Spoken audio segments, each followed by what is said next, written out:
राज्य में लघुचापर प्रभाव आसंता 24 घंटा पर्यंत वर्षा और अभ्यंतर अधिक बर्षिबा संभावना। तेबे केउं केउं जिला मानकरे प्रबल वर्षार संभावना रही जानिबापई हेले वीडियोटी को शेष पर्यंत देखंतु। आउ जदि ता पूर्व आम चैनल चंदन ओडिया को एपर्यंत सब्सक्राइब करनाहांती तो एबे ही सब्सक्राइब कर दियंतु आउ पाखरे थिबा बेल आइकन टी को दबाई दियंतु आगु केमती पाणीपाग संबंधी अधिक अपडेट खबर सर्वप्रथमे जानिबापई। तेबे लघुचाप सत्वे विस्तृत अंचल में वर्षा नहीं। दक्षिण ओडिशा को बाद देले राज्यर बाकी अंचल में बड़ धरणर वर्षा होई नहीं। आ लघुचाप प्रभाव में बुधवार अर्थात आज ओडिशा समेत केतेक जगार वर्षा संभावना अच्छी। हेले 20 तारिख में मौसुमी दुर्बल होगा सह वर्षा पुणी हजिजिबा संभावना अच्छी। आउ एमिति हेले राज्य में मरुड़ी आशंका अधिक।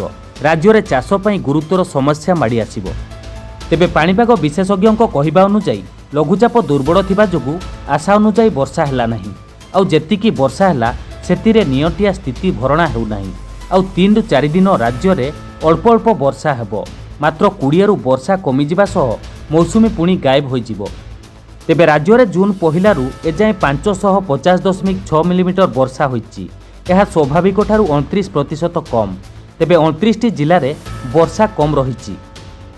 आउ भद्रक, जाजपुर, झारसुगुड़ा, अनुगुड़, बलांगीर, कलाहांडी एवं गजपति जिले में वर्षा नियंटिया स्थिति गुरुतर रूप नेलानी। आउ समग्र पश्चिम ओडिशा रे वर्षा नियंटिया थिबा बेले उत्तर ओडिशा स्थिति सबुठारु शोचनीय रही। तेबे कोरापुट, मालकानगिरी को छाड़ीदेले दक्षिण में भी वर्षा अभाव रही। आ वर्षा कमिबा परे एबे स्वाभाविक तालिकार थिबा कटक, खोर्धा, पुरी, जगतसिंहपुर मध्य नियंटिया मौसुमी तालिकार जोड़ी होइजिबो। तेबे वर्तमान सक्रिय थिबा लघुचाप प्रभाव में पाणीपाग विभागर आकलन अनुसार आज अर्थात बुधवार अभ्यंतरीण ओडिशार केतेक जगार वर्षा संभावना अच्छी।